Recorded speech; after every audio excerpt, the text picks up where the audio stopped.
Sa ibang bansa na pala tumanda ang nanay mo. Oo. Nasa high school kami na Ate Ami at Kuya siya noon. Nasa elementary naman si Elise nung unang beses siyang umalis. Eh di ba napagtapos naman na niya kayo? Bakit hindi pa siya umuuwi? Matagal na sanang umuwi si inay, kaya lang napamahal na siya sa mga alaga niya. Kaya hindi siya basta mabitiwan ng mga amo niya. Hintayin na lang daw ni inay kapag nag-60 na siya. Eh di ba 60 na ang nanay mo? Oo, kaya nga uuwi na siya. Sakto naman na nakaplano na ang kasal natin. Ano naman ang sabi niya nung nalaman niyang magpapakasal ka na? Siyempre masaya siya. Nasa tamang edad na naman daw ako eh. Excited na rin akong makilala ang inay mo. Sana mabait talaga siya gaya ng kinikwento mo. Mabait si inay. Sigurado magkakasundo kayong dalawa. Nakasundo niya lahat na naging manugang niya. Ikaw pa kaya? Hindi ko lang maiwasan na kabahan sa nalalapit naming pagkikita. Normal lang ang nararamdaman mo. Pero ako na nagsasabi na wala kang magiging problema sa nanay ko.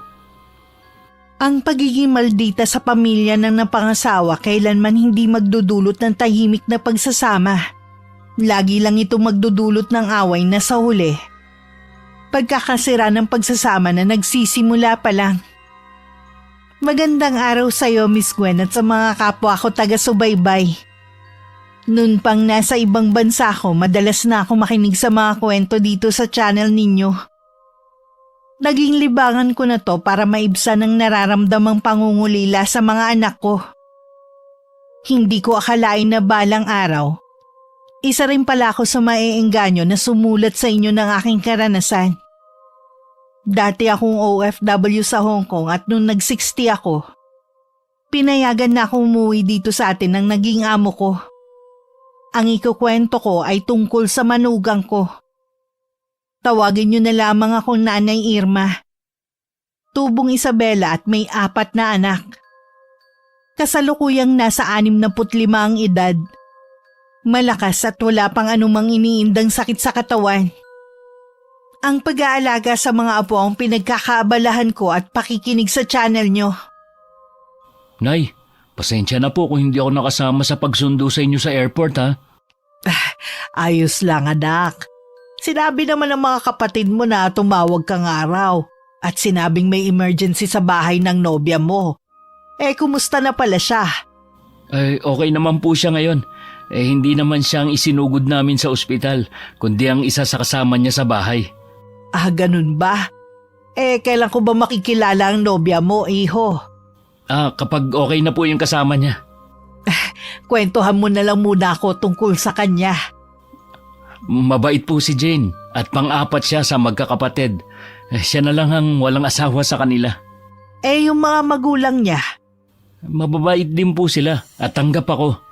Nabanggit pala ni Elise na mas matanda sa iyo si Jane ng 2 taon? Opo. Pero wala namang kaso yun eh. Nasabi ko lang naman. Ang importante naman sa akin nagmamahalan kayo. Mahal po talaga namin ang isa't isa. Kaya nga nagplano na agad kami na magpakasal. Sabihan mo lang ako kung kailan tayo mamamanhikan sa bahay ni na Jane, ha? Nay, hindi na po kailangan yan. Ang ibig ko pong sabihin, masyado pong formal yan eh. Hindi na uso. Ha? Mas maganda nga yun para makaharap ko rin ang mga magulang niya. Para maramdaman nila na malinis ang intensyon mo sa anak nila. Sige, sasabihan ko po si Jane. Bata pa lang ang mga anak ko nang mamatay sa atake sa puso ang kanilang ama. Pareho kami may trabaho nun kaya naitataguyod namin ang 4 naming anak. Katulad ng ibang lalaki, mahilig din uminom si Ben. Minsan pag uwi ko galing trabaho, nadatnan ko siyang umiinom kasama ng mga kaibigan. Hinayaan ko na lang siya. Ilang sandali pa pumasok na rin siya sa loob ng bahay namin. Nagpaalam siya magpapahinga lang sandali. Yun na pala ang huling beses ko siyang masisilayan. Dahil nung ginigising ko na siya para maghapunan, isa na siyang malamig na bangkay. Kahit ilang taon na ang nakakalipas, may kirot pa rin sa puso ko tuwing naaalala ko ang pangyayaring yun. Para mabigyan ng magandang kinabukasan ng mga anak ko, Kinailangan kong mag-abroad noon. Naalala niyo naman po ba ang itay? Hawak niyo kasi ang litrato niya eh. Hindi naman siya nawala sa alaala ko kahit kailan eh. Napakabait kasi ng itay niyo. Wala siyang katulad. Alam naman po namin yun. Kaya nga siguro hindi na kayo nag-asawa ulit. Hindi ko na rin talaga inisip pa yun. Kayo ang prioridad ko noon at hanggang ngayon. Masaya po ako, Nay. Kasi sa wakas, habang buhay na po namin kayong makakasama. Hindi lang tuwing nagbabakasyon kayo. Alam ko na malaki pa rin ang pagkukulang ko sa inyo sa kabila ng naibibigay ko ang mga pangangailangan ninyo. Ngayong nandito na ako, babawi ako sa inyo. Naiintindihan naman po namin kayo. Walang makakahigit sa sakripisyo niyo sa aming magkakapatid. Siya nga pala, Elise. Ikaw ba walang ipapakilala sa aking nobyo mo? Naku, Nay, wala po. At baka wala po talaga akong maipakilala sa inyo. Bakit naman? Wala po akong napupusuan sa mga nanliligaw sa akin. Masyado ka sigurong pihikan. Gusto ko po kasing katulad ni tatay. Kaya lang nag-iisa lang yata siya. Kahit hindi katulad ng itay mo basta mabait, makadiyos at kaya kang ipakilala sa pamilya niya. Bata pa naman po ako Hindi ko kailangan magmadali. Sa bagay nga, mukhang nag-e-enjoy ka mag-isa muna. Tayo na lang po na mag-bonding. Oo ba? Gusto ko yan. Kahit 2 linggo na ako nakakauwi, naninibago pa rin ako. Sanay kasi kung maaga pa lang marami nang ginagawa. Dito kasi sa bahay, pagkatapos ng mga gawain, wala na akong ginagawa. Puro panonood na lang ng TV ang inaatupag ko. Ang mga apo ko naman kasi sa 2 kong anak maghapong nasa eskwelahan. Bandang hapon naman dumating na si Leo. Galing daw siya sa nobya niya pagkatapos ng pag-a-apply ng trabaho. Napag-usapan niyo na ba ng nobya mo ang tungkol sa pamamanhika natin, ha? Nay, mas gusto kasi ni Jane na diretso kasal na lang daw. Okay din naman daw sa mga magulang niya kung wala nang pamamanhikang magaganap. Ngayon lang ako nakakita ng ganyang pamilya, iho, na ayaw mamanhikan ng nobyo. Masyado naman kasing formal ang gusto niyo At saka sabi ko nga tanggap na ako ng pamilya ni Jane. Di sige, kayo na nga ang bahala. Ayoko namang ipagpilitan ang gusto ko kung pati ang mga magulang ng nobya mo ayaw na mamanhikan ka pa. Nay, sana naman huwag kayong magtatampo. Hindi ako nagtatampo. Hindi ko lang kasi maiwasang magtaka Siguro pag-usapan na lang natin ang tungkol sa plano ng kasal nyo. Napag-usapan na rin namin ni Jane ang detalye ng kasal. Wala nang dapat pag-usapan kundi ang ilalabas na lang na pera. Ganun ba? Di ang mangyayari niyan A-attend na lang kami ng mga kapatid mo. Nay, kailangan ko po ng pera. Alam niyo naman na hindi pa ako ulit nakakahanap ng trabaho Ibig sabihin wala ka naipon sa ilang taong mong pagtatrabaho? Wala Alam niyo naman kapag buhay binata. Bakit naman si Elise nakakaipon? Iba naman si Elise. Kuripot yun Opinyon ko lang naman to. Huwag mo sanang mamasamain, ha? Paano kayo mag-uumpisa kung wala kang trabaho at walang ipon? Ang plano po kasi namin ay dito muna sa bahay tumira habang naghahanap ako ng trabaho. Wala namang problema kung dito muna kayo Welcome naman dito si Jane. Salamat, Nay. Alam ko naman na yan ang sasabihin niyo Kung wala ka pa palang perang pampakasal, baka pwedeng ipagpaliban na muna ninyo. Nay, hindi na pwede. Nakaplano na talaga yun Umaasa din kasi kami ni Jane na sasagutin niyo ang gastos sa kasal namin. Ha? Di ba, Nay, gusto niyo bumawi sa amin? Ito na ang pagkakataon niyo para makabawi sa akin. Kahit ito na lang ang gawin niyo para sa akin. Oo naman. Wala namang kaso sa akin kung ako ang gumastos sa kasal mo Total ikaw ang lalaki. Pero Leo, magtapat ka nga. Buntis na ba ang nobya mo kaya kayo nagmamadaling magpakasal? Hindi, Nay. Gusto lang po naming magpakasal na. Nasa tamang edad na rin po kami pareho eh. Oo nga. Kaya lang mas maigi sana kung stable na kayo pareho bago magpakasal. Napakamot na lang sa ulo ang anak ko at hindi na umimik. Umasa talaga ako na napag-ipunan nila ang planong pagpapakasal kaya hindi ako tumutol. Ang dalawa niyang kapatid hindi ako hinayaan na maglabas ng pera para sa kanilang kasal noon. Dahil napaghandaan nila kaya yun din ang inaasahan ko kay Leo. Nang kami lang ang naiwan ni Elise sa bahay, napag-usapan namin ng Kuya Leo niya at ang nobya nito. Noon ko lang napansin na parang hindi gusto ng bunso ko ang babae. May ugali ba ang nobya ng kuya mo? Hindi ko naman po siya nakakabanding eh, kaya hindi ko siya ganun kakilala. Di ba dinadala naman siya dito ni Leo sa bahay? Hindi ba kayo nagkakausap? Oo nga po, pero madalas nagkukulong sila sa kwarto kaya hindi ko rin nakakausap si Ate Jane. Pero anong pakiramdam mo sa kanya? Gusto mo ba siya para sa kuya mo, ha?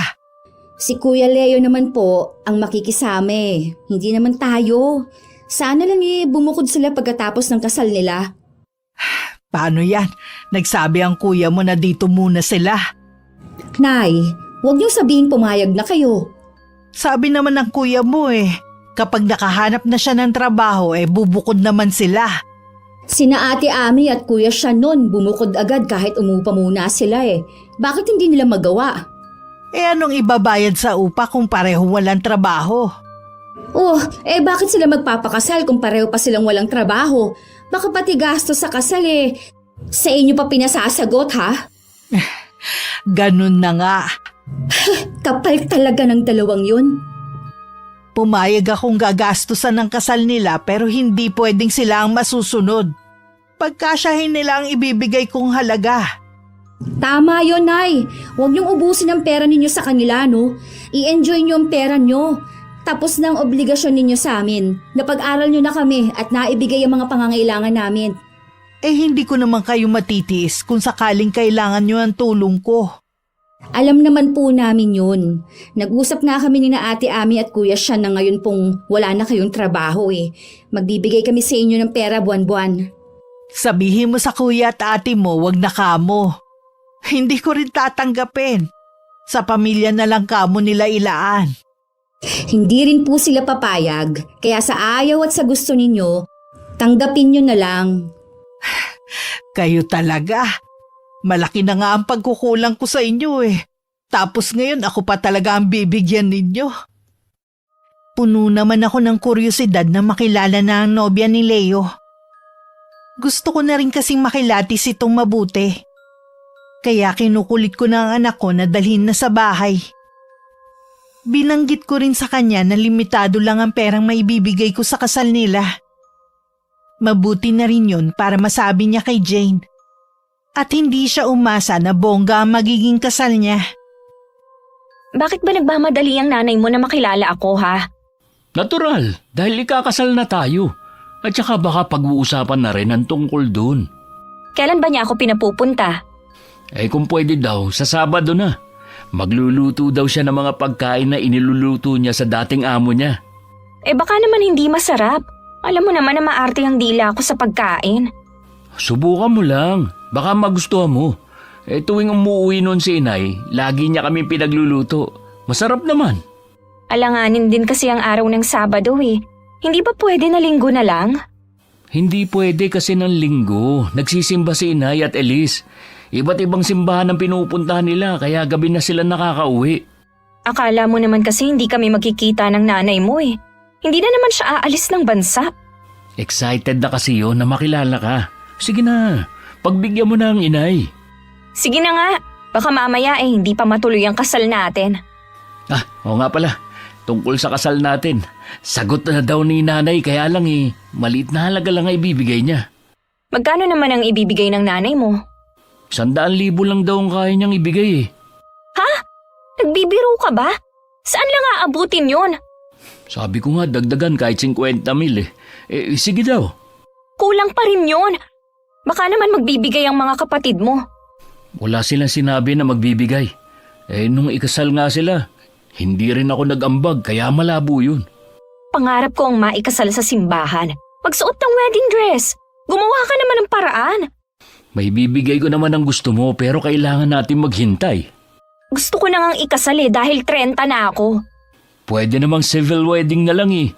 Sina Kuya Sean at Ate Ami nga, sa West lang dahil mas pinili nila na maging praktikal. Sila yon, igagaya mo naman ako sa kanila eh. Nagmamadali ka eh. Wala nga tayong ipon pareho. Naubos na ang pera ko sa inyo. Sinusumbatan mo ba ako ha? Hindi naman sa ganun. Kaya lang naubos na nga ang pera ko. Halos 1 taon din akong walang trabaho tapos puro tayo gastos. Kaya nga di ba ang plano, pagtapos ng kasal sa inyo tayo titira para wala tayong gagastusin. Okay naman na yung kay nanay. Ewan ko lang kay Elise. Para kasing ayaw niya sa'yo eh. Wala naman akong pakialam sa kapatid mo kung ayaw niya sa akin. Basta pumayag na ang nanay mo. Pero dapat makisama ka sa kapatid ko. Siya ang gumagastos sa bahay ngayon eh. Ano, mas malaki naman ang sahod niya kahit nung may trabaho ka pa. Dapat lang na siya yung gumastos, no? O paano? Sa Sabado ha? Susunduin na lang kita dito ng mga 10:00 ng umaga. Oo na. Sana lang wala akong biglaang lakad. Natuwa naman ako dahil makikilala ko na rin sa wakas si Jane sa Sabado. Nakaplano na rin ang mga bala kong lutuin para sa kanya. Sinabihan ko na rin ang 2 kong anak na sa bahay na magtanghalian. Magdadala rin daw sila ng tig-isang putahe. Biyernes ng hapon lumabas ako para mamili na. Nagpapasama ako kay Leo pero masama daw ang pakiramdam niya. Bakit ba ang tagal yata ni Inay? Malapit nang dumilim ah.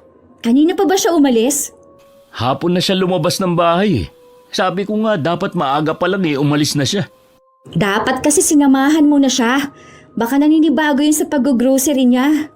Masama nga ang pakiramdam ko. Hindi halata sa'yo. Kanina ka pa puro cellphone dyan habang kumakain. Kung nag-aalala ka kay Inay, di sundan mo siya.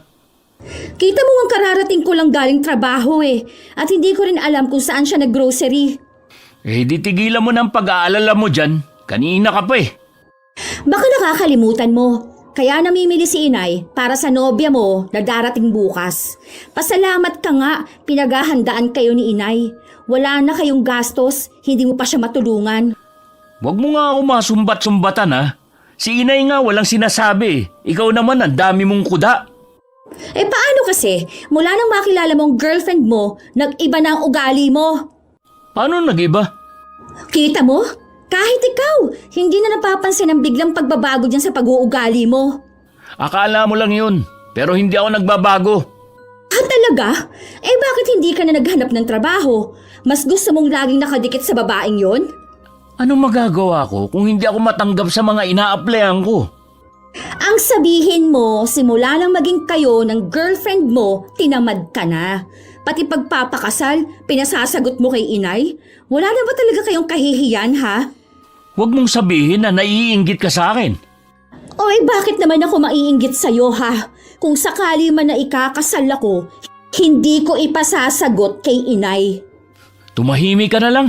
Pumayag na naman si Inay kaya wala ka na magagawa. Tingnan natin kung anong sasabihin ni Ate Ami at Kuya Sean kapag nalaman nila to. Binabalaan kita, Elise.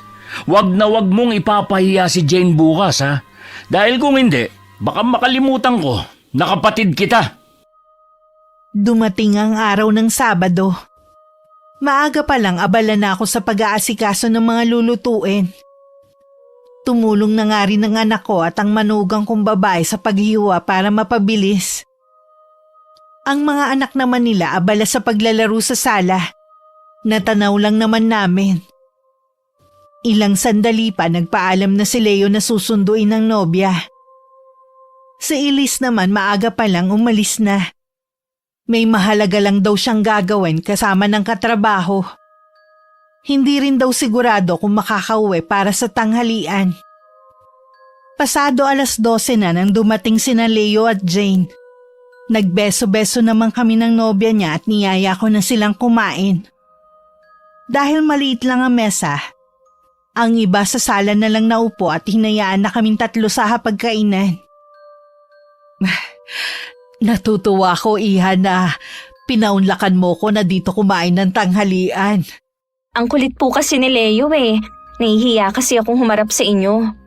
Bakit ka naman mahihiya? Malapit na kayong ikasal ni Leo. Ituring mo na akong pangalawa mong ina. Salamat po, Nay. Tama pala si Leo, no? Ang bait ninyo. Sabi ko naman sa'yo, makakasundo mo ang nanay eh. Kumain ka pa, Iha. Tikman mo lahat ng niluto ko. Dinamihan ko na rin para makapagdala ka sa inyo. Sana naman makilala ko mga magulang mo. Medyo abala po kasi sila ngayon eh. Kaya baka matagalan pa bago nyo sila makilala. Ano bang pinagkakaabalahan ng mga magulang mo? Nag-aalaga po sila ng mga anak ng mga kapatid ko. Ganun ba? Pero sana maisingit na nila na makilala ko sila ng personal. Huwag po kayong mag-alala. Makikilala nyo rin sila bago kami ikasal. Tungkol nga pala sa kasal ninyo.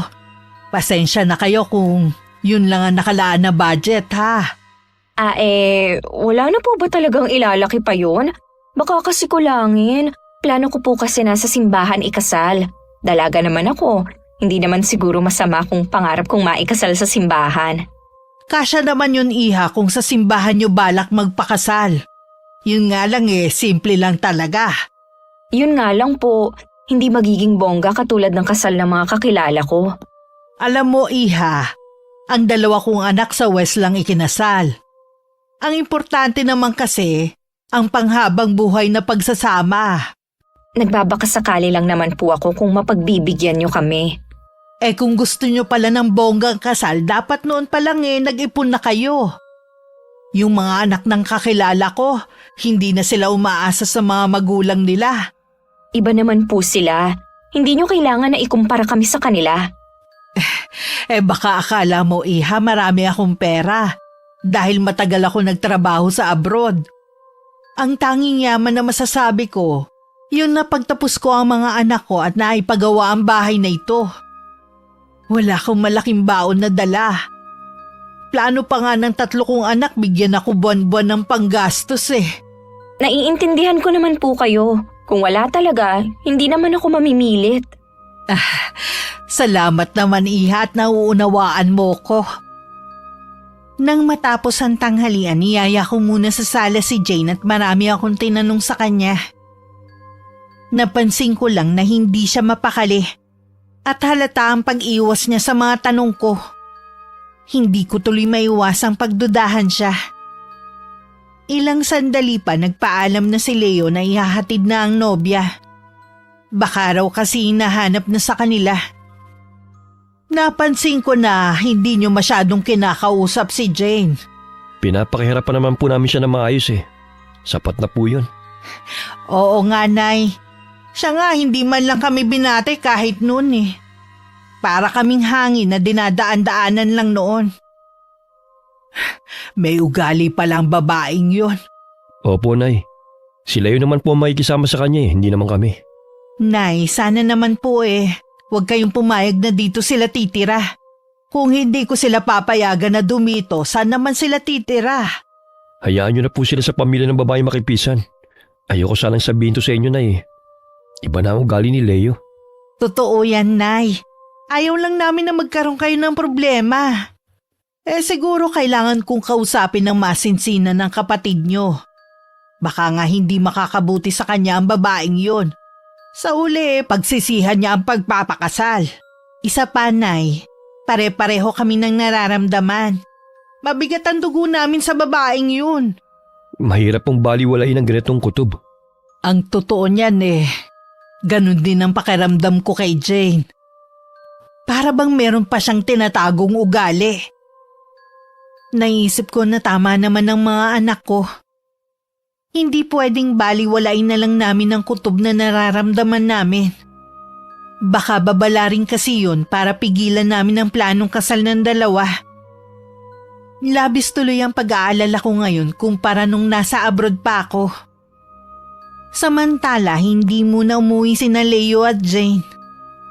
Dumaan muna sila sa park kung saan sila madalas tumambay. Ayaw din kasi nilang may makarinig sa pag-uusap nila.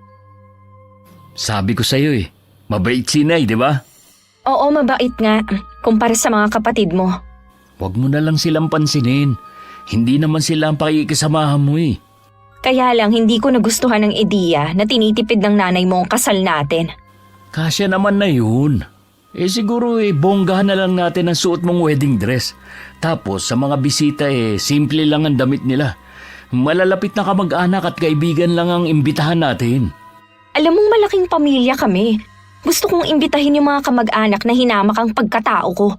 Yung mga taong akala hindi ko na mararanasan na ikasal sa simbahan.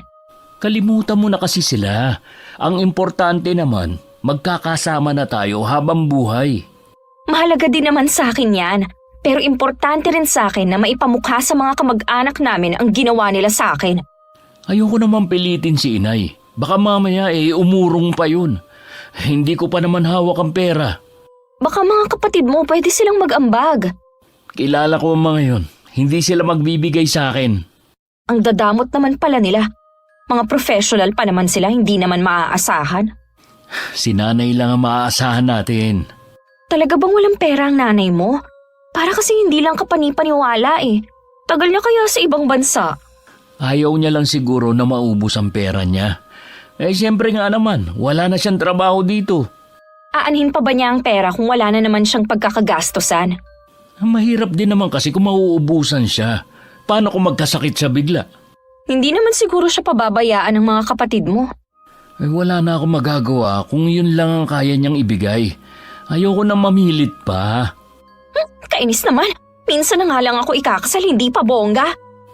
Ayaw mo naman kasi maghintay para makaipon pa tayo. Kung maghihintay pa tayo, baka lalo na akong hindi maikasal. Di pagkasyahin na lang natin. Huwag mo nang imbitahan yung mga kamag-anak na nagmamaliit sa'yo noon. Baka masira lang ang kasal natin. Naghintay ako sa pag-uwi ni Leo. Pero maghahating gabi na hindi pa siya umuwi. Kinabukasan naman napasukan ko siya sa kwarto niya na natutulog pa. Plano ko na sa pag-uwi na lang namin siya kausapin. Sa malapit lang naman kami magsisimba ni Elise. Bahala ko rin kasing dalawin ang puntod ng nanay ko. Siya kasi ang pinag-iwanan ko nun sa mga anak ko. Nasa huling taon na sa kolehiyo si Elise nung mamatay ito sa edad na 71. Nalulungkot din ako dahil hindi ko man lang siya nakita at nayakap bago siya namaalam. Pagkatapos mag-alay ng dasal, umuwi na rin kami ni Elise. Pumapatak na rin kasi ang ulan. Pagdating namin, nasa sala lang si Leo habang hawak ang cellphone. Anong oras ka na nakauwi kagabi? 2:00 na po na madaling araw. Hinihintay nga kita kagabi dahil gusto kitang makausap eh. Tungkol po saan? Kanino pa ba di sa inyo ni Jane? Sigurado ka na ba sa kanya, iho? Oo naman ay. Nagmamahalan kami ni Jane at kasal na lang po ang kulang sa pagsasama namin. Iba kasi ang kutob ko sa kanya eh. Kung talagang mahal ka niya, dapat marunong siyang makisama. Marunong naman po siya makisama. Maayos naman po ang pakikiharap niya sa inyo. Ang mabuti pa, iho. Pag-isipan mo muna yung plano mong pagpapakasal sa kanya. Iba talaga ang kutob ko kay Jane eh. Alam ko na may tinatago siyang ugali. Nay naman, hindi po pwede na hindi ituloy ang kasal namin. Marami na nakakaalam. Hindi naman sa hindi itutuloy pero maghintay pa kayo kahit 1 taon. Napakatagal pa po noon. Nagmamadali kayo wala nga kayong sariling pera. Nakikiusap ako sa inyo. Maawa na kayo, Nay. Kailangan matuloy ang kasal namin. Ano bang meron sa babaeng yun at patay na patay ka? Mahal ko po si Jane. Hindi ko po kayang mawala siya sa buhay ko. Kung talagang mahal ka niya, maghihintay siya. Hindi yun siya pa ang atat na makasal kayo. Maawa kayo, Nay. Huwag niyo namang gawin sa akin to. Pasensya na, iho, pero buo na ang pasya ko na hindi ibigay sa inyo ang pera. Kung hindi kayo sang-ayon, di kayo mismo ang gumastos sa kasal nyo. Parang natalo sa sugal ang naging itsura ni Leo. Laylay ang balikat at nangingilid pa ang luha sa mga mata. Umiwas na lang ako ng tingin para hindi ako makaramdam ng awa. Sa tagal na hindi ko sila nakasama, hindi ko na lubusang kilala ang pag-uugali nila. Hindi ko akalain na ang pilyong anak ko noon, papailalim lang sa isang babae. Hindi rin sumabay sa hapunan si Leo kaya pinuntahan na siya ni Elise sa silid niya. Ano ba ang problema? Bakit hindi ka sumabay sa amin kumain? Wala akong gana eh. Hanggat maaari sana ang gusto ni Inay, sama-sama tayong kumain para makabawi siya sa mga panahon na hindi natin siya nakasama. Sa wala akong gana, ano magagawa ko? Kaya ka ba nagkakaganyan dahil hindi ka pinayagan ng Inay na magpakasal? Siguro merong sinabi sina Kuya Sean at Ate Ami, kaya biglang nagbago ang isip ng inay. Tama lang ang naging desisyon ni Inay, no? Hindi tama na ang daming hiling ng babaeng yun, wala naman kayong sariling pera. Bakit ba kasi kayo nakikialam sa akin, ha? Noong nagpakasal sina Kuya at Ate, wala naman silang narinig sa akin na pagtutol Matitino at mababait ang napangasawa nila. Kita mo nga marunong makisama. Hindi katulad ng girlfriend mo na halata naman sa galaw ng mga mata na merong itinatago. Hindi naman kayo makikisama kay Jane kundi ako. Balak mo nga siyang itira dito di pakikisamahan pa rin namin. Si Jane ang buhay ko. Hindi ako papayag na hindi matuloy ang kasal namin. Di tuloy nyo. Pero huwag kayong umasa na gagastosan namin ang kasal nyo, no? At hindi rin kayo pwedeng makitira dito. Kayo masasama ang ugali at hindi si Jane. Porke wala lang tinapos yung tao, akala nyo kung sino na kayo? Alam mo na hindi kami tumitingin sa katayuan ng isang tao. Meron lang sa kanya na hindi namin maipaliwanag. Alam ko, balang araw, ilalabas din niya ang tunay niyang ugali. Sana lang, hindi pa huli ang lahat. Ilang araw na akong iniiwasan ni Leo. Kapag nasa bahay siya, lagi siya nagkukulong sa kwarto. Sa hapon naman, umaalis siya at tulog na kami ng kapatid niya kapag dumarating. Sabi ni Elise, hayaan ko na lang daw. Pero hindi naman ako mapalagay. Baka kasi kung ano ang gawin niya. Wala tayong magagawa kundi maghintay. Hindi pwede. Nasabi ko na sa mga kamag-anak namin na ikakasal na ako. Baka kapag pinatagal pa natin, iisipin lang nila na nangangarap lang ako ng gising. Gusto mo bang lalo nila akong pagtawanan, ha? Anong gagawin ko kung nagmamatigas nga si Inay? Kahit kailan talaga napakahina mo. Ikaw naman kasi, pinamalita mo na agad sa mga kamag-anak mo. Sana sinabi mo na lang kapag ilang araw na lang kasal na natin, para sigurado. Huwag mo na nga akong sisihin. Sakit na nga ulo ko Pwede naman tayong magpakasal pero yung kaya lang ng budget natin. Yun nga lang, hindi tayo mag-iimbita ng mga bisita kahit kamag-anak. Hindi ako papayag na hindi maikasal sa simbahan. Ay, bahala ka na nga mag-isip kung paano matutuloy ang plano mo.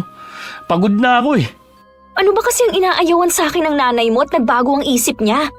Hindi ko alam. Basta nasulsulan siya ng mga kapatid ko. Kahit kailan talaga kontrabida yung mga kapatid mo sa buhay natin Kaya nga May naisip akong paraan para mapapayag ang nanay mo. Ito ang sabihin mo sa kanya kaya kailangan na natin magpakasal. Para hindi mainip sa bahay, bumili ako ng mga halaman na itatanim ko sa mga pasong nabili ko. Tirik na ang araw ng mga sandaling yon. Tagaktak na rin ang pawis ko pero desidido akong tapusin ang paglilipat ng mga halaman sa paso. Balak ko kasing bumili ulit bukas ng iba't ibang halaman. Nay. O Leo, ikaw pala. May kailangan ka ba? May gusto po sana akong sabihin sa inyo. Kung tungkol pa rin sa kasal, hindi na magbabago ang isip ko. Nay, kaya gusto na naming magpakasal ni Jane kasi buntis po siya. Ayaw niya pong ipaalam sa mga magulang niya. Ano? Totoo ba yan, Leo? Opo, kaya nga hindi na kami makapaghintay. Bakit hindi mo sinabi agad? Nahihiya kasi kami ni Jane Kaya nagkalakas na ako ng loob na magsabi kasi baka mahalata na ang tiyan niya ng mga magulang niya. Tsaka napupunan na nila na lagi siyang tulog. Ayoko naman makaagrabyado ka. Siguradong hindi ito magugustuhan ng ama mo kung nabubuhay pa siya. Ibig po sabihin payag na kayo? Oo na, ihanda nyo na ang mga kakailanganin nyo. Salamat, Nay. Tatawagan ko po si Jane ngayon. Sigurado matutuwa yun. Ikinasal ang dalawa sa simbahan. Kahit minadali ang kasal, maganda pa rin naman ang kinalabasan. Ako at mga anak ko lang ang dumalo dahil nasa malayong probinsya naman ang mga kamag-anak namin. Samantala, napakalaki pala ng pamilya ni na Jane. Halos nasa 50 lahat sila. Habang ikinakasal ang dalawa, bigla ako napatingin sa kanang bahagi ng simbahan na malapit sa exit. Naagaw kasi ng pansin ko ang isang babaeng nakabestidang itim. Kahit malayo, nakita kong umiiyak siya. Nang mapansin siguro na nakatingin ako, bigla na lang siya nagmamadaling umalis. Mula nun, hindi na siya maalis sa isip ko. Ayos lang po ba kayo? Kanina pa kasi kayo tahimik sa simbahan eh. Oo naman. May nakita kasi kong babae sa simbahan. Umiiyak siya.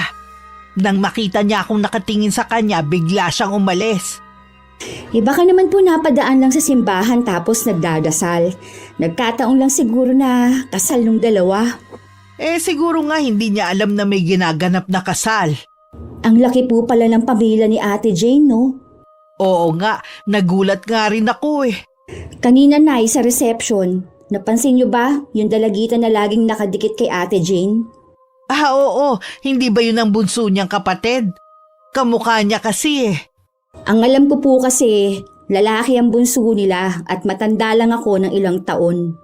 Baka pamangkin niya yun.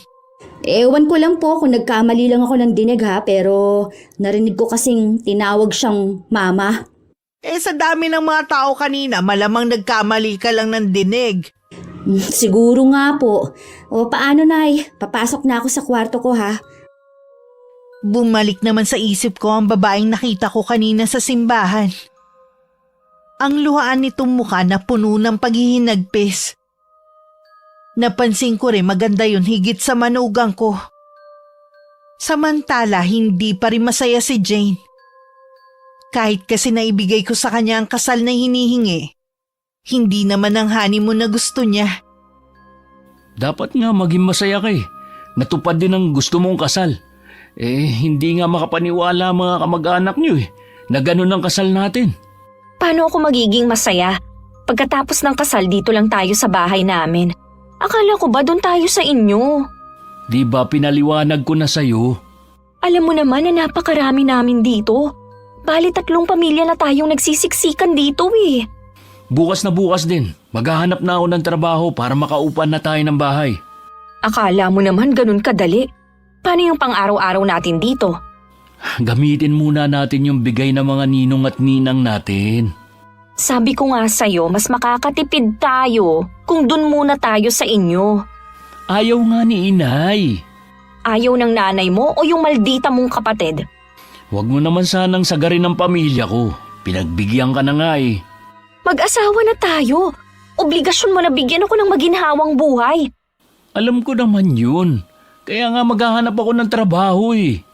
Paano kung wala kang mahanap? Sige nga. Leo, ayoko sa bahay na to. Konting tiis na lang. Makakaalis din tayo rito. Puro na lang kami pagtitiis dito eh. Isipin mo ha. Kung sa amin tayo titira, hindi mo rin maisasama si Ashley. Ay, sa bagay nga. Sige, magtiis muna tayo dito. Kapag may trabaho ka naman, makakabukod na tayo. Dahil sa dami ng mga aplikante, nahirapan si Leo na makahanap agad ng trabaho. Kahit maliit ang sahod sa kumpanyang inaplayan, tinanggap na lang niya kesa wala. 2 buwan pa lang silang mag-asawa, marami na silang pinagtatalunan. Madalas kasing umuwi si Leo na walang makain. Samantalang siya halos ang gumagastos sa bahay na yon. Kaya naman napilitan na silang lumapit sa amin. Naawa naman ako nang makita ko ang itsura niya na payat at nangangalumata. Pero may kondisyon ng pagpayag ko na pagtira nila sa bahay. Mag-iipon lang sila para makabukod. Alam ko kasing hindi magkakasundo sina Elise at Jane. Akala ko ba buntis ka? Ha? Buntis naman talaga ako ah. Sinungaling! Ano to ha? Nakita ko to sa basurahan. Napkin na may dugo. Nasisiguro kong hindi ito sa akin. Hindi naman kasi ako burarang magtapon. Hayaan mo naman akong magpaliwanag. Huwag na! Baka kung ano na naman kasinungalingan ang sabihin mo eh. Hindi naman ako nagsisinungaling eh. Akala ko talaga buntis ako. 2 buwan kasi akong hindi dinatnan. Irregular kasi ang regla ko eh. Maraming paraan para malaman kung buntis ka o hindi. Ang sabihin mo, sinadya mo para mapilitan kaming ipakasal kayo. Ang hirap mo naman papaniwalain. Oo na! Kasabot ko ang kuya mo sa pagpapanggap na buntis ako. Wala na naman kayong magagawa eh. Kasal na kami ng kuya mo. Sinasabi ko na nga be, may ugali ka talaga. Ano naman? Lahat naman ng tao may sama ng ugali. Kahit ikaw, alam ko may sama din ng ugaling itinatago. Pero hindi naman tulad mo na manloloko. Lumayas na kayo dito ni Kuya Leo. Hindi kami aalis dito ni Leo. Mag-asawa na kami. Wala kayong karapatan sa bahay na to. Mag-impake ka na at bumalik ka na sa pinanggalingan nyo. Elise, bakit mo pinapalayas ang asawa ko? Sabay pang napalingon ng dalawa kay Leo at sa akin nakasunod lang na dumating ng anak ko. Nang makita nga ako ni Jane, mabilis siyang tumakbo papasok ng kwarto nila. Lumapit naman sa amin si Elise at agad na nagsumbong sa nalaman. Kita naman ang pamumutla ni Leo at hindi makatingin sa akin. Paano mo nagawang lokohin kami, Leo? Patawarin niyo po ako, Nay. Sa akin kayo magalit, wag na kay Jane. Wala naman siyang kasalanan eh. Ako nagkumbinsi sa kanya na magpanggap na buntis. Hindi ako makapaniwalang kaya mo tong gawin. Patawarin niyo ako, Nay. Desperado na talaga ako eh. Paano pa kita pagkakatiwalaan kung sinira mo ng tiwala namin sa'yo? Intindihin niyo naman, nagmamahal lang ako. Ngayong may lamat na ang samahan natin. Sa tingin ko hindi na kayo pwedeng tumira rito. Nay, patawarin niyo na kami. Huwag niyo naman kaming paalisin dito. Wala na kaming pupuntahan eh. Imbis na kasi umamin at magpakumbaba si Jane, inaway pa ang kapatid mo. Kilala niyo naman si Elise. May ugali din siyang hindi maganda kaya pinatulan siya ng asawa ko. Huwag mo nang sisihin ang kapatid mo. Hindi aabot sa ganito kung hindi kayo nagsinungaling. Sinabi ko naman po yung dahilan ko eh. Hindi pa rin katanggap-tanggap ang dahilan mo. Nagmahal din naman ako at ang mga kapatid mo pero kahit kailan hindi nila nagawa manloko. Nakikiusap ako. Huwag niyo muna kaming paalisin ngayon. Wala pa kaming naiipon. Sige, bibigyan ko pa kayo ng isa pang pagkakataon. Kapag nakapag-ipon na kayo, umalis na kayo ng asawa mo sa bahay na to. Sinamahan naman ni Leo ang asawa para humingi ng tawad sa akin.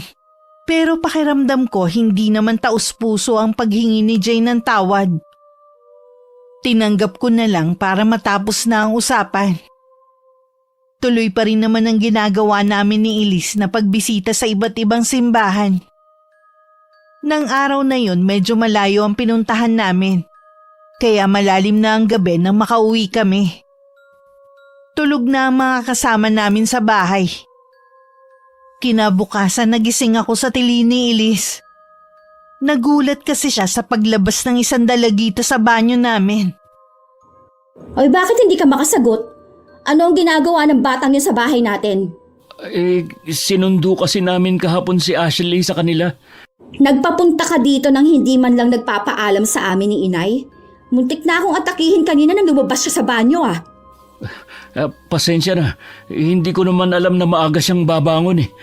Sino nga pala maghahatid sa kanya pa uwi? Ano kasi dito muna si Ashley. Nagpatira ka na lang dito na hindi man lang nagsasabi sa amin? Wala ka na ba talagang respeto sa amin ha kuya? Kahit man lang sana sa nanay natin? Magtapat ka nga, sino ang batang yan? Bakit kailangan mo siyang patirahin dito? Nay, anak po siya ni Jane sa pagkadalaga. Ayaw kasing malayo ng bata sa kanya eh. Sabi ko na nga be, hindi ako nagkamali ng dinig sa tinawag ng batang yun sa asawa mo. Mag-ina nga talaga sila. Hanggang kailan ba matatapos ang kasinungalingan yung dalawa? Ano pa tinatago nyo? Sabihin mo na ngayon para isang bagsakan na lang. Wala na po, Nay. Wala na kaming tinatago. Ano bang nagustuhan mo dyan sa asawa mo, ha? Hindi na nga kagandahan, may anak pa. Ang kapal pa ng mukha na mag-demand na simbahan dapat kayo ikasal dahil dalaga siya. Eh yun pala, may dalagitan ng anak. Huwag mo ang iniinsulto ang asawa ko, ha? Mahal ko siya. Yun ang importante. Oy, bakit? Totoo naman ah. Mas maganda pang dati mong girlfriend at mabait pa. Hindi katulad ng asawa mo. Kita mo, nagtatago lagi sa kwarto kapag may gulo. Hindi marunong humarap. Nahihiya lang siya dahil dyan sa bunganga mong mala-Armalite. Ha, nahiya pa siya sa lagay na yan ha. Dinala na nga niya dito sa pamamahay natin ang anak niya sa pagkadalaga. Tumigil ka na nga. Daig mo pa si Inay eh. May karapatan akong magalit dahil akong gumagastos dito sa bahay. At kayo, ni isang kusing, walang inilalabas. May usapan na kami ng Inay. Naiipunin ko na lang ang sahod ko para makabukod na kami. Eh sana nga makaipon ka. Mukha pa namang maluho yung asawa mo. Tingnan nyo nga kung gaano kabastos yang si Elise. Kayo ang bastos ng asawa mo. Hindi mo na ako ginalang. Hindi ko na to palalampasin pa. Maghanap na kayo ng ibang malilipatan. Hindi na tayo pwedeng magsama-sama sa bahay na to. Mabigat din sa akin ang desisyon ko pero sumusobra na sila. Lalong bumigat ang loob ko kay Jane nang hindi man lang siya humingi ng tawad sa akin. Umiiwas lang siya tuwing magkakasalubong kami sa loob ng bahay. Kahit ang anak niya hindi marunong rumespeto. Lagi rin silang umaalis na mag-ina at sumasabay na lang sa pag-uwi ni Leo. Akala ko naghahanap na sila ng malilipatan. Minsan narinig ko na naman ang pagtatalo nila ng anak ko. Maaga kasi kung nakauwi galing palengke. Siguro naman nakahanap na kayo ng malilipatan. Hindi naman kami naghahanap eh. Kaya paano kami makakakita? Eh bakit ang sabi ni Inay araw-araw kayo umaalis? Yun ba? Nagpapalamig lang kami sa mall. Ang init kasi dito sa bahay eh. Mas magastos kung lagi kayo nakatambay sa mall. Baka maubos ang ipon ni Kuya Leo nang hindi pa rin kayo nakakahanap ng malilipatan. Ang totoo niyan, ubus na talaga. Kaya baka hindi kami makaalis agad o di kaya dito na kami habang buhay natitira. Hindi ako papayag na habang buhay tayo magkakasama sa bahay namin. Kung ayaw mo kaming makasama, edi ikaw na lang ang umalis at mangupahan. Total kaya mo naman dahil malaki ang sahod mo. Alam ko na noon pa na may ugali ka na. Hindi ko lang alam na mas masahol pa pala sa inaasahan ko. Eh ano ngayon kung may ugali ako? Wala akong pakialam sa inyo basta kaming dalawa ni Leo ang nagmamahalan. Eh wala ka naman palang pakialam eh. Eh di umalis na kayo at bumukod. Hindi ka naman marunong makisama eh. Ayoko nga sabi eh. Ang sarap ng buhay namin dito. Walang gastos at solo lang namin ang anak ko ang sahod ni Leo. Tapos sisirain mo lang? Ang kapal na mukha mo. Kaya ka siguro hindi pinakasalan ng ama ng anak mo eh no? Dahil dyan sa ugali mo. Lahat na yata ng kakapalan nasa iyo na. Wala akong pakialam kung ano man ang ibato mo sa akin. Basta ako, pinakasalan sa simbahan. Ang mga kapatid mo, hindi naranasan na ikasal sa simbahan. Malamang, hindi mo rin yun mararanasan kahit kailan. Ang yabang mo naman. Kaya lang naman pumayag si Inay na ipakasal kayo sa simbahan dahil akala niya dalaga ka. Eh niloko mo rin kami na buntis ka eh. Kahit ano pang dahilan, ang mahalaga naman kasal na kami. Ngayon lang ako nakatagpo ng walang kasing kapal ang pagmumukha na katulad mo. Paulit-ulit kong tanong sa sarili ko, ano kayang nagustuhan sa'yo ni Kuya, no? Wala naman kasing maganda sa'yo eh, kahit ugali. Kala mo naman ikagandahan ka? Tibo ka naman! Anong sinabi mo?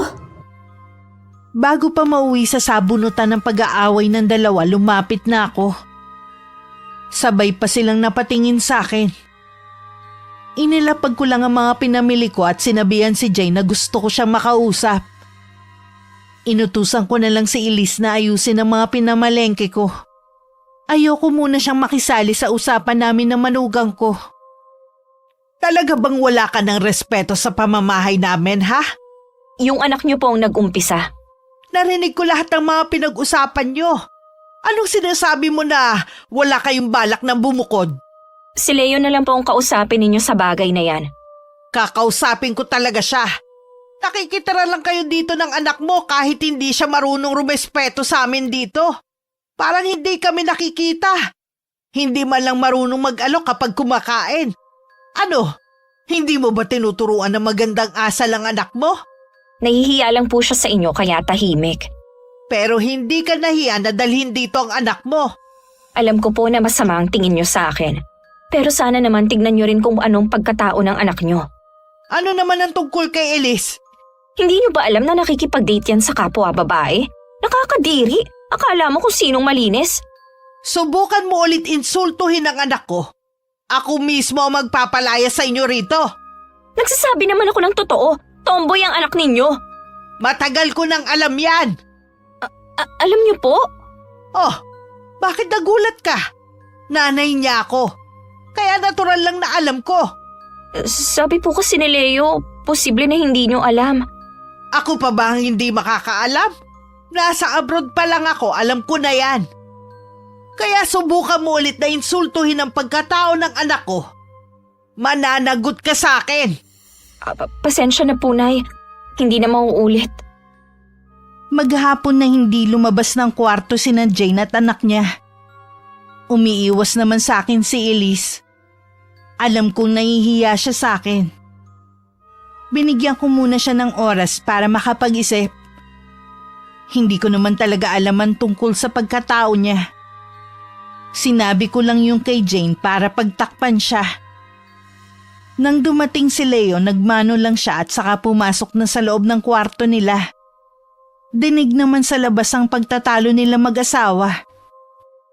Bakit kasi kailangan mo pa yung sabihin sa kapatid ko, ha? Napikon na kasi ako sa kanya eh. Akala ko wala pang alam ang nanay niyo kaya bala ko siyang ibuko. Makaganti man lang sana. Imbis na kasi pakisamahan mo sila, bakit ba ikaw pa ang matapang? Masama bang ipagtanggol ko ang sarili ko, ha? Kung ano-anong sinasabi sa akin ni Elise eh. Intindihin mo na lang sana. Alam mo naman na may kasalanan tayo sa kanila eh. Kahit ba nagsinungaling tayo sa kanila, wala na naman silang magagawa eh. Kasal na tayo. Tanggapin na lang nila ako sa pamilya niyo. Dapat kasi, hinuhuli mo ang loob nila, hindi yung inaaway mo pa sila. Bakit ka ba ganyan magsalita sa akin ngayon? Dati naman lagi kang sumasang-ayon sa akin ah. Hindi sa lahat ng oras kakampihan kita. Pamilya ko na ang kinakalaban mo eh. Alam ko may nangyari sa inyo. Tumingin ka sa akin. Ano bang ginagawa mo? Bitiwan mo nga ako. Bakit hindi ka makatingin sa akin ng diretsyo? Dati naman ako lang ang tinitingnan mo ah. Ay, lalabas muna ako. Kanina pa ako nagugutom. Hindi mo man lang ba kami tatanungin ang anak ko kung kumain na ba kami? Anong oras na? Bakit hindi pa kayo naghahapunan? Hindi naman kasi kami inaalok ng nanay mo eh. Paano kami lalabas? Hindi naman kayo bisita dito eh. Dapat kumikilos na lang kayo. Sumunod na lang kayo sa akin. Nang pumunta si Leo sa kusina, sinundan ko siya. Napansin ko ang parang balisa niyang anyo. Mailap din ang mga mata niya. Palagay ko hindi lang siya pagod sa trabaho. Merong bumabagabag sa kanya. Bilang ina, nararamdaman ko yung kahit matagal ko silang hindi nakasama. Nasabi na siguro sa'yo ng asawa mo. Ako na pong humingi ng tawad sa ginawa niya. Maupo ka na lang dyan. Ipaghahain na kita. Salamat, Nay. Namimiss ko rin po ang pag-aasikaso niyo. Kung may bumabagabag sa'yo, pwede mo naman ako sabihan. Hindi ko po alam kasi kung paano sasabihin eh. Naguguluhan din ako. Subukan mo sabihin sa akin, baka may paliwanag ko kung ano ang gumugulo sa'yo. Nagkita po kami ng dati kong girlfriend kanina. Aksidente lang naman. Hindi ko alam kung anong nangyari pero bigla na lang ako nawalan ng malay. Alam ko nakakatawa eh pero hindi ko alam kung ano nangyari sa akin. Pagising ko nasa klinik na ako. Hindi kaya sa matinding pagod. Lagi ka na lang kasi nag-o-overtime eh. Hindi po ako pagod. Basta nung makita ko ang dating girlfriend ko, biglang sumakit ang ulo ko at nagdilim ang paningin ko. Kakaiba nga nangyari sa'yo. Nagkausap ba kayong dalawa? Opo, sinumbatan nga niya ako eh. Galit na galit siya sa akin dahil pinagtaksilan ko raw siya. Samantalang ang alam ko, siya ang nagtaksil sa akin. Wala naman akong maalala sa mga binibintang niya eh. Ibig sabihin wala ka maalala sa mga nangyari noon? Wala po, Nay. Kapag pinipilit kong alalahanin, sumasakit lang ang ulo ko. Hindi ka ba na-aksidente noon? Hindi, Nay. Di sana merong nagsabi sa inyo. Tapos na naman kayo ng dati mong nobya. Ilaan mo na lang ang oras mo sa asawa mo. Kalimutan mo na ang nangyari noon. Hindi ko rin kayang ipaliwanag ang nangyayari kay Leo. Kahit ako medyo naguguluhan sa kwento niya. Bigla rin sumagi sa akin ang babaeng nakita ko sa simbahan noon. May posibilidad na siya ang dating nobya. Nang mga sumunod na araw, balisa pa rin si Leo. Hindi ko naman siya makausap dahil laging nakadikit sa kanya ang asawa. Kaya si Elise na lang ang kinausap ko. Kung tungkol po sa sinabi ni Ate Jane na Hindi tungkol doon ang pag-uusapan natin. Kung hindi ka pa handa, pwede naman sa ibang araw natin yun pag-usapan eh. tungkol po ba saan? Tungkol sa Kuya Leo mo at sa dati niyang nobya. Bakit ba sila naghiwalay? Nurse po si Ate Kimberly. Okay naman po sila at kasundo namin lahat. Bukod po kasi sa maganda na, mabait pa. Kaya nagtataka kami kung bakit siya ipinagpalit ni Kuya sa asawa niya ngayon eh. Sabi niya na nagtaksil daw yun. Ang sabi naman ni Ate Kimberly, si Kuya ang nagtaksil. Wala daw kasi maalala ang kuya mo sa mga nangyari. Kapag daw pinipilit niyang alalahanin, sumasakit daw ang ulo niya. Na-aksidente ba siya dati? Hindi po, Nay. Ang napansin lang namin sa kanya, bago niya sabihin na wala na sila nung dati niyang nobya, lagi siyang tulala at malayo ang tingin. Ilang araw pagkatapos, pinakilala na niya sa amin si Ate Jane na ang layo kay Ate Kimberly. Ayoko mamintas. Pero kung makikita niyo lang ang dating girlfriend ni Kuya, mukha talagang artista. Baka nga siya ang nakita kong babae sa simbahan noon na umiiyak. Nandun siya para saksihan ng pagpapakasal ng kapatid mo. Naisip ko nga rin na baka nga siya rin yung nakita ninyo. Meron pa nga akong naisip. Naging biruan na namin to ni na Kuya Sean at Ate Ami. Baka po daw ginayuma si Kuya Leo ng asawa. Posible nga yang iniisip mo. Kung basta na lang siya na in love kay Jay nang walang dahilan, maaaring ginamitan siya ng orasyon para mabaling sa kanya ang pag-ibig ng kuya mo. Ano pong gagawin natin, Nay? Kailangan makawala si Kuya sa gayuman ng asawa niya. Magtatanong tayo sa isang manggagamot para malaman ng totoo. Dahil sa hinala namin, lalong bumigat ang dugo ni Elise kay Jane. Kinausap din niya ang dating nobya ni Leo. Napag-alaman nga namin na basta na lang daw naging malamig ang pakikitungo sa kanya ng anak ko. Kahit nga raw ang dalaga naguguluhan sa inasal nito noon. Nagdadalawang isip tuloy ako kung paaalisin ko pa sila sa bahay ko. Hindi ko rin mapagsabihan si Elise na hayaan na lang ang hipag. Tuwing naghaharap kasi sila, lagi na lang sila nagtatalo. Kumusta na kayo ng syota mong babae? Mabuti ayos lang sa kumpanyang pinapasukan mo na may karelasyon kang kapwa mo babae at katrabaho pa. Alam mo, wala kang pakialam sa amin. May pakialam ako kasi kapag hindi mo inayos ang pakikiharap mo sa akin, isusumbong kita sa boss nyo. Tingnan ko lang kung hindi ka masira o mawala ng trabaho. Talaga bang wala ka ng kahihiyan, ha? Nandito ka sa pamamahay namin. Ako ang nagpapalamon sa inyong mag-ina. Ako pa ang pagbabantaan mo. Ang hiling ko lang naman sa'yo, maayos na pakitumuhan mo kaming mag-ina. Mahirap bang gawin yon? Oo, lalo na sa isang tulad mo. Ang layo talaga ng ugali mo kay Ate Kimberly. Yun, maganda na, mabait pa. Hindi pa siya manloloko na tulad mo. Sana siya na lang talagang pinakasalan ni Kuya Leo at hindi ikaw. Huwag mo nga akong kinukumpara sa babaeng yon. Wala ngang nagawa ang ganda niya. Sa huli, ako pa rin ang pinakasalan ni Leo. Siguro kasi may ginawa kang kababalaghan kaya nabaling sa'yo ang pagmamahal ni Kuya Leo. Sadyang mas mahal lang talaga ako ni Leo kesa sa babaeng yon. Kaya ako ang pinakasalan niya. Itong tandaan mo ha, hindi lahat ng pinakakasalan mahal. Ang iba, nadadaan lang sa gayuma. Ano bang gayuma ang sinasabi mo dyan? Bigla ko lang kasi naisip na baka ginayuma mo lang si Kuya Leo. Hindi naman totoo ang gayuma eh. Para ka namang tao sa unang panahon, naniniwala pa sa mga ganyan. Malalaman din natin ang totoo. Siya nga pala, pinuntahan ni Inay ang bahay ninyo. Gusto niya kasing makausap ang mga magulang mo eh. Hanggang ngayon kasi, wala pa kaming alam masyado sa pagkatao mo. Sana ako na lang ang tinanong ninyo. Bakit kailangan pang puntahan ni Inay ang mga magulang ko?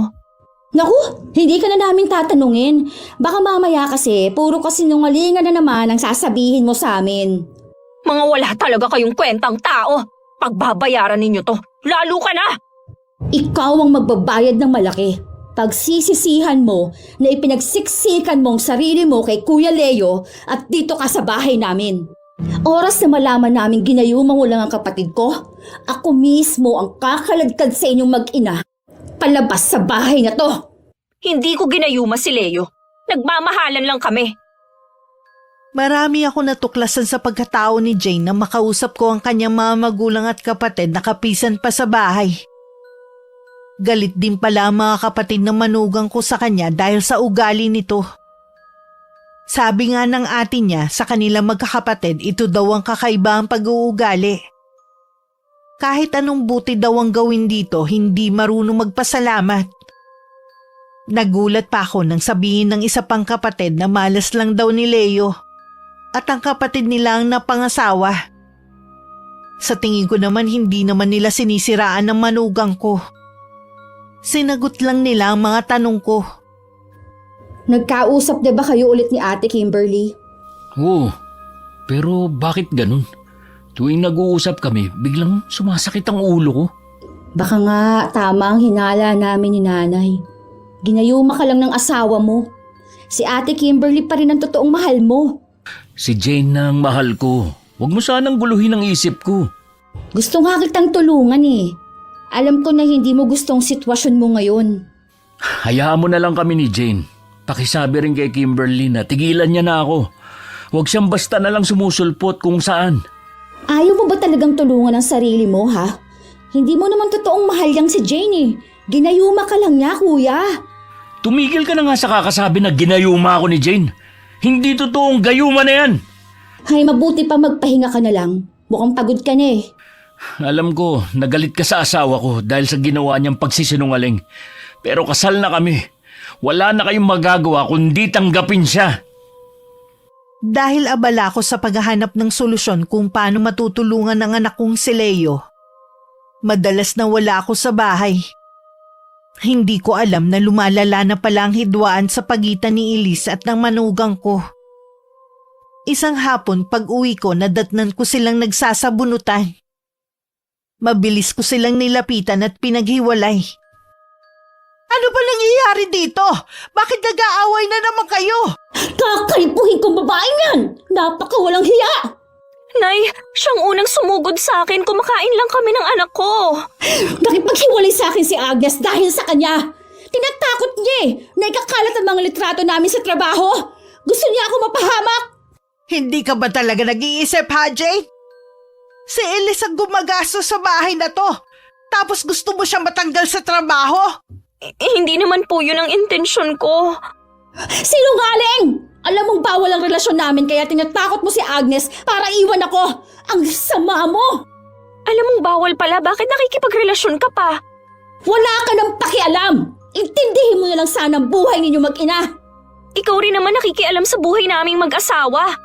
May pakialam ako dahil nagmamalasakit ako kay Kuya Leo. Eh ikaw, ano ang motibo mo sa pakikialam, ha?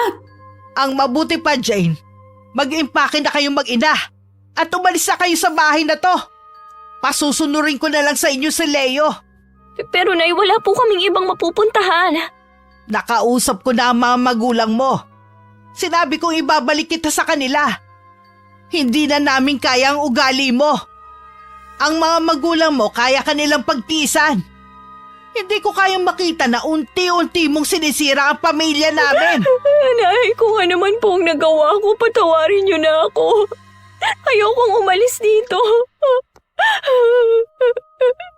Hindi mo ba narinig ang sinabi ng inay, ha? Umalis na kayo dito. Maawa naman kayo sa amin ng anak ko. Dapat kasi naging mabuti ka sa amin para pakisamahan ka rin namin ng mabuti. Hihintayin na lang namin si Leo para sabay-sabay kaming umalis. Tigas din talaga ng mukha mo, no? Sa bagay nga, bagay naman sa pagbumukha mo. Elise, tama na. Hindi kita titigilan hanggat hindi ka umaalis dito.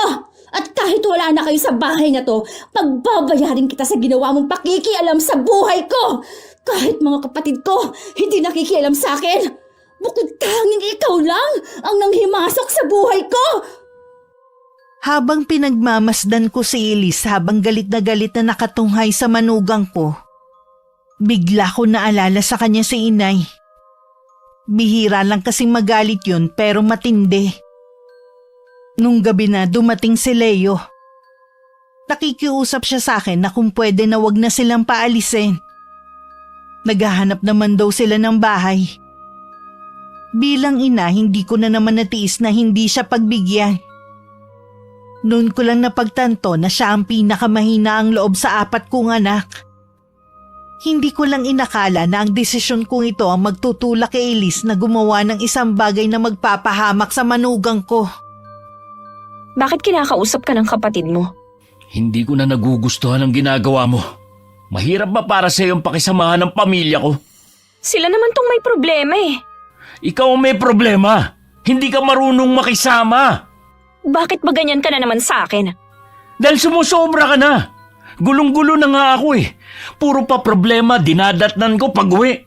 May problema ba sa trabaho? Wala akong problema sa trabaho. Naguguluhan lang ako sa mga sinasabi nila sa akin. Sino ba ang tinutukoy mo? Sabihin mo nga, paano ba tayo nagkaroon ng relasyon, ha? Bakit sabi ni Kimberly, inagaw mo lang ako sa kanya? Nakikita kayo ng dati mong girlfriend? Totoo ba lahat ng mga sinasabi nila sa'yo, ha? Bakit tuwing aalalahanin ko nakaraan, kumikirot ang ulo ko? Ang mabuti pa, mahiga ka na lang muna at hihilutin ko ang ulo mo. Ayoko. Mas gusto ko munang mapag-isa. Saan ka pupunta? Gabi na. Hayaan mo na muna ako. Kailangan kong mag-isip. Mula ng gabing yun, hindi na ulit umuwi si Leo. Labis na kami nag-aalala ng mga kapatid niya. Nireport na rin namin ang pagkawala niya sa mga pulis. Araw-araw kami naghahanap sa kanya pero walang makapagsabi kung nasan siya. Pinuntahan na rin namin siya sa trabaho. Pero hindi na rin daw siya pumapasok. Nasa bahay pa rin namin si Jane at ang anak niya. Larawan din sa mukha nito ang pag-aalala. Malaki na nga rin ang nabawas sa timbang nito dahil laging walang ganang kumain. Alam mo ba kung nasan ang bahay ni Kimberly? Bakit mo tinatanong? Malakas kasi ang hinala ko na magkasama sila ni Leo. Malabo yung sinasabi mo. Sa pagkakaalam ko, umuwi na ng probinsya nila si Kimberly. Saan ang probinsya nila? Sa pagkakaalam ko sa Capiz. Hindi ko lang alam kung saan doon. Taga doon pala si Kimberly. Oo, kung gusto mo siyang hanapin doon, bahala ka. Hindi ka namin pipigilan, no? Sigurado kasi ako na magkasama sila eh. Baka naman alam mo, pinagtatakpan mo lang sila. Sa inyo kasing magkakapatid, ikaw lang ang hindi nag-aalala. Akala mo lang yun. Kami ang malapit sa isa't isa ni Kuya Leo. Kung merong mas nag-aalala sa amin, ako yun. Kaya nga umpisa pa lang, gusto ko na siyang ilayo sa katahamakan eh. Bakit ba ganyan nyo na lang ako, Ayawan? Dahil ba may anak na ako sa pagkadalaga? Hindi yun ang inayawan namin, kundi ang panloloko mo. Akala mo yata, kaya mo kaming paikutin?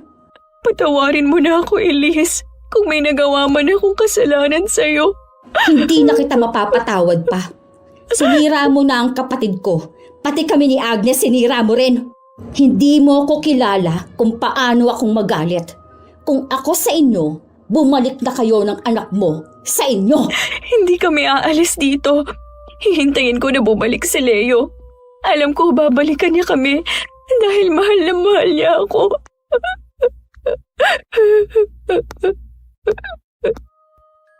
Nang mga oras na yun, parang gusto kong lapitan si Jane para aluin. Pero nagpigil ako dahil ayokong sumama ang loob sa akin ng anak ko. Tingin ko sa kanilang dalawa si Elise na ang nagiging kontrabida. Punong-puno kasi ng puot ang tingin niya sa manugang ko. Nang mga sumunod na araw, nagpaalam si Elise na dun muna siya sa lumang bahay ng lola niya. Hindi naman ako nag-isip ng ano paman. Malapit naman talaga siya sa aking ina dahil siya ang nag-alaga sa kanya noon. Naisip ko rin na yun ang makakabuti para hindi sila laging nag-aaway ni Jane. O ano nangyari sa'yo? Bakit namumutla ka? Kagabi pa po masama ang pakiramdam ko eh. Uminom ka na ba ng gamot? Opo, kaya lang hindi po ata hiyang sa akin. Meron akong gamot dito. Baka tumalab to sa'yo. Salamat po. Wala po yata si Elise. Kahapon ko pa siya hindi nakikita. Doon daw muna siya sa dating bahay ng lola niya. May balita na po ba kay Leo? Wala pa nga eh. Hinihintay ko nga si Sean. Nagpasama kasi siya sa kaibigan niyang pulis sa paghahanap kay Leo. May palagay po ako na magkasama si Leo at ang dati niyang girlfriend. Eh bakit mo naman nasabi yan? Nabanggit niya po kasi yun nung gabing bago siya mawala. Baka nga magkasama po sila ngayon. Magtapat ka nga sa akin. Magsabi ka ng totoo kahit ngayon lang. Ginayuma mo ba si Leo para mapaibig sa'yo? Inagaw mo lang ba siya sa kanyang nobya? Patawarin niyo po ako, Nay. Totoo nga kung ganon. Anong uri ng gayuma ang ginawa mo sa anak ko? Sa pamamagitan po ng paglalagay ng laway sa pagkain niya na sinabayan ko ng ritual. Dahil sa ginawa kong yun, nakuha ko ang loob, puso, at buong isipan niya. Pero tingin ko, nawawala ng bisa ng gayuma. Hindi ko po alam kung bakit. Alam mong ano man ang kinuha sa maling paraan, may balik na karma. Maaaring panandalian mong nakuha ang puso ng anak ko, pero dumating na ang hangganan. Kaya ko lang naman po nagawa yun dahil mahal ko na siya. Sa unang kita ko pa lang sa kanya. Tandaan mo, hindi ka rin magiging masaya. Dahil nakuha mo sa panggagayuma ang anak ko at may nasaktan kang tao. Sana po makita na natin siya para makahingi ako ng tawad sa kanya.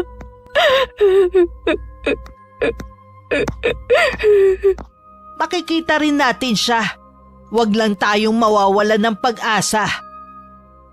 Mukhang nagbabago na ang manugang ko. Yun nga lang habang tumatagal nagkakaroon siya ng kakaibang sakit. Patuloy siyang nanghihina. Dinala ko na siya sa ospital at pina-check up pero ayos naman lahat ng lab test na ginawa sa kanya.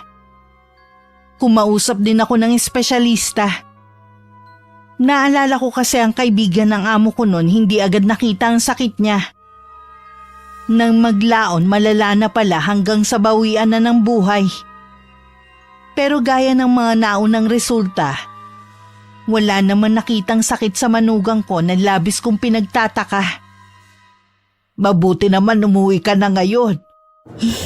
Hindi ko po kasi kayo matiis na hindi makasama. Alam mo bang may sakit si Jane ngayon? Naaawa nga ako sa anak niya eh. Iyak ng iyak. Ayaw naman umalis sa tabi ng nanay niya. Bakit hindi niyo pa kasi siya pauwiin sa kanila? Eh mas nakakaawa sila doon. Alam mo namang hikaws din sila sa kanila. Eh paano nila maipapagamot si Jane? Eh di tayo ang gagastos sa kanya. Asawa pa rin siya ng Kuya Leo mo. Obligasyon natin siyang ipagamot. Kung ano man ang nangyayari sa kanya, karma na sa kanya yun. Patawarin mo na siya. Nagsisisi na naman siya sa ginawa niya eh. Inamin na rin niya na ginayuma nga niya ang kuya mo. Inamin niya sa inyo? Oo, ginawa lang daw niya yun dahil sa pagmamahal sa kapatid mo. Eh marunong din pala siyang umamin sa ginawa niya. Lahat ng tao may karapatang magsisi. At sana din matuto kang magpatawad. Gising po ba si Ate Jane? Oo, puntahan mo siya. Lagi ka nga niyan tinatanong eh. Siguro gustong humingi ng tawad sa'yo. Sinamahan ko pa si Elise sa kwarto ng mag-ina. Pagpasok namin nakita ko ang gulat sa mukha ng anak ko dahil sa kalagayan ni Jane. Namamanas kasi ang buong katawan nito at napuno ng sugat ang balat. Hindi na rin ito makalakad dahil sa pamamaga ng mga tuhod. Niyaya ko muna ang dalagita na lumabas para makakain din ito. Kanina pa kasi ayaw kumain. Mabuti umuwi ka na. Ikaw na lang ang hinihintay ko bago ako umuwi sa amin. Bakit ka naman uuwi na sa inyo? Hindi mo na ba hihintayin si kuya? Baka magkasama na kasi sila ni Kimberly. Magpaparaya na ako. Sila naman talaga ang tunay na nagmamahalan eh. Tama ka. Magkasama nga sila ngayon. Ang sabi kasi ng manggagamot, kailangan makalayo si kuya. Yung tawid dagat para tuluyang magamot. Sana makawala na siya sa ginawa ko. Hindi ka ba nagagalit? Hindi. Wala nang puwang sa puso ko ang galit. Gusto ko lang na gumaling para sa anak ko. Dumito ka muna sa bahay namin hanggang sa gumaling ka. Akala ko ba ayaw mo na sa akin dito? Sa kalagayan mo, mas maaalagaan ka dito. Patawarin mo ako Hindi pala sa lahat ng oras gagana ang pagiging maldita ko. Mas matindi ka pa sa akin eh. Pero tama lang ang mga ginawa mo sa akin. Wala na ako sa lugar eh. Patawarin mo rin sana ako sa mga nagawa ko sa iyo Sa mga nasabi ko. Nadala lang talaga ako ng galit ko eh. Kasalanan ko lahat. Walang dapat sisihan kundi ako. Sana maging maayos na kayo ni Agnes. Bati na kami. Lilipat na lang siya ng ibang kumpanya para tuloy pa rin ang relasyon namin. Handa siyang magsakripisyo para sa akin. Napakaswerte mo sa kanya. Nalulungkot lang ako dahil kahit magkasama na sina Leo at Kimberly, mananatiling kasal pa rin ang kuya mo sa akin. Kung pwede ko lang sanang ibalik ang nakaraan. Hindi naman sa lahat ng oras mahalaga ang kasal. Sana patawarin mo rin si Kuya Leo sa pag-iwan niya sa'yo. Tanggap ko naman na. Matagal ko na rin siyang napatawad, hindi pa man niya ako iniiwan. Alam ko rin kasi na darating ang araw na to. Mukhang pagod ka na. Magpahinga ka na muna. Kami na lang ang bahala sa anak mong si Ashley. Salamat Sa kabila ng ginawa ko sa pamilya niyo, kabutihan pa rin at pag-aalaga ang iginaganti ninyo. At sana kapag gumaling ka na, makita mo rin sa puso mo ang kabutihan. Mas masarap kasi sa pakiramdam ang maging mabait sa kapwa. Inayos pa ni Ilis ang kumot ng hipag niya. Nang lumabas siya sa kwarto, nagpapahid pa siya ng luha. Iniwan ko muna sandali ang dalagita na kumakain. Iginiya ko siya sa may labas ng bahay para makasagap ng sariwang hangin. Alam kong naaawa din siya kay Jane. Kahit ako, mabilis na naglaho ang galit na nararamdaman ko sa kanya dahil sa mga masasama niyang ginawa sa amin. Wala na akong pakialam kung maubos man ang ipon ko. Basta dadaling ko siya sa magaling na doktor para malaman ang tunay niyang sakit. Nay, hindi po doktor ang magpapagaling kay Ate Jane. Anong ibig mo sabihin? Dahil po sa kulam, kaya nagkasakit siya. Ha? Paano mo nalaman yan? Dahil ako po ang nasa likod ng nangyayari sa kanya. Diyos mio, Elise, paano ka natuto ng karunungang itim? Hindi kaya sa'yo ipinamana ni Inay ang kaalaman niya? Opo, nung nasa high school ako, aksidente ko siyang nakita na nagsasagawa ng orasyon. Mula po dun, nagkaroon na ako ng matinding obsesyon na matutunan ang ginagawa niya. Hindi ko nga tinanggap nang sabihin niya na sa akin ipapamana ang kaalaman niya eh. Tapos ikaw naman ang sumalo. Masama ang gawain na yon, anak. Galing kasi yun sa dyablo at hindi biyaya galing sa may kapal. Alam ko po, Nay. Patawarin niyo ko. Nabulag ako ng matinding galit ko eh. Akala ko gagaan ang pakiramdam ko kapag nakaganti ako kay Ate Jane. Kaso hindi. Kinakain na ako ng matinding konsensya ngayon. May pagkakataon ka pang bawiin ng sumpa sa kanya. Gawin mo habang hindi pa huli ang lahat. Magbalik loob ka sa Panginoon at talikuran na ang gawain na yan. Opo, Nay. Babalik po ako sa bahay ni Lola at sisirain kong altar na ginawa ko. Magdamag kong binantayan ng manugang ko dahil sumisigaw na siya sa matinding sakit. Para daw dinudurog ang buto niya. Nasa tabi lang niya ako at hawak ang kanyang kamay. Panay din ang dasal ko na malalampasan din niya ang nangyayari sa kanya. Dinala ko na rin muna sa bahay ni Ami ang anak niya para hindi makita ang kanyang paghihirap. Bago lumiwanag, unti-unting nawawala ang mga sugat niya. Bumabalik na rin sa dati ang kanyang kulay. Salamat po, Panginoon. Natapos na rin ang paghihirap ni Jane. Ilang buwan pang tumira sa amin si Jane at ang anak niya. Tinulungan din siya ni Elise na makahanap ng trabaho. Sa ngayon, nakabukod na ang mag-ina at tahimik na namumuhay. Si Leo naman hindi pa nagpapakitang muli, pero madalas siyang tumawag sa amin. Nagkausap na rin sila ni Jane sa cellphone at nagkapatawaran na. Walang imposible sa pagpapatawad basta buong pusong pagsisisihan ng mga nagawang kasalanan. Lagi may liwanag pagkatapos ng mahabang gabi. Gaya ng pangyayari sa buhay namin ng mga anak ko, na mas nanaig pa rin ang kabutihan at kapayapaan. Sa kabila ng masamang idinulot ng ginawa ni Jane, mas pinili namin na magpatawad at tulungan siya makapagsimula. Maraming salamat, Miss Gwen, sa pagbibigay ninyo ng pagkakataon na mabasa at marinig ng mga taga-subaybay ninyo ang kwento ng karanasan ng buhay ko. Wakas. Sa ibang bansa na pala tumanda ang nanay mo. Oo, nasa high school kami na